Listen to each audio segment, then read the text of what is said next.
മഹാരാജാവ് മരിച്ചപ്പോൾ റാണിക്ക് വല്ലാത്ത സങ്കടം.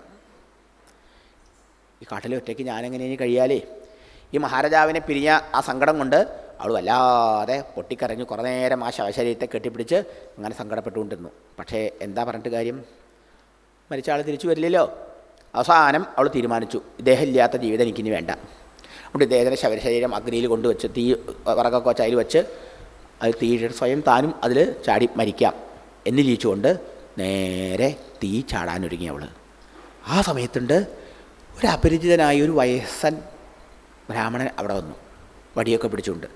ഈ തീ ചാടാൻ പോണ കുട്ടിയെ തടഞ്ഞുകൊണ്ട് പറഞ്ഞു, നീ എന്തിനായി തീ ചാടാൻ പോണേ? ഇവൻ മരിച്ചു എന്ന് പറഞ്ഞിട്ട്. കാത്വം, നീ ആരാ? കസ്യാസി, ഇവനാരാ? നിങ്ങൾ തമ്മിൽ എന്ത് സംബന്ധം? ഇങ്ങനെ ചോദിക്കുക. ജാനാസി കിം മാം, എന്നെ നിനക്ക് ഓർമ്മയുണ്ടോ? എപ്പോഴും നിന്നെ സഹായിച്ചു കൊണ്ടിരുന്ന നിൻ്റെ സഖാവാണ് ഞാൻ, ഫ്രണ്ടാണ് ഞാൻ. ആ എന്നെ നിനക്ക് ഓർമ്മയുണ്ടോ? വാസ്തവത്തിൽ നീ ഇവൻ്റെ ഭാര്യയല്ല, ഇയാൾ നിൻ്റെ ഭർത്താവുമല്ല. നത്വം വിദർഭദുഹിത നായം വീര സുഹൃത്തവ, നീ വിദർഭ രാജകുമാരിയല്ല, ഇയാൾ നിൻ്റെ ഭർത്താവുമല്ല. കഴിഞ്ഞ ജന്മത്തിലെ പുരഞ്ജനിയെ കല്യാണം കഴിച്ച് പുരഞ്ജനായി നീ കഴിഞ്ഞു അല്ലേ? ആ പുരഞ്ജനുമല്ല, ഇതൊന്നുമല്ല എൻ്റെ വാസ്തവ സ്വരൂപം. ഹംസാവഹം, നമ്മൾ ഹംസങ്ങളത്രേ. ഹംസാവഹം, നമ്മൾ രണ്ടുപേരും ആരായിരുന്നു? ഹംസങ്ങളായിരുന്നു. മാനസ സരസിൽ അങ്ങനെ പരമാനന്ദത്തിൽ അങ്ങനെ കഴിയായിരുന്നു. അപ്പോഴാണ് നീ എന്നെ ഉപേക്ഷിച്ച് ഈ ഭോഗങ്ങൾ അനുഭവിക്കാൻ ഈ ഭൂമിയിലേക്ക് വന്നത്.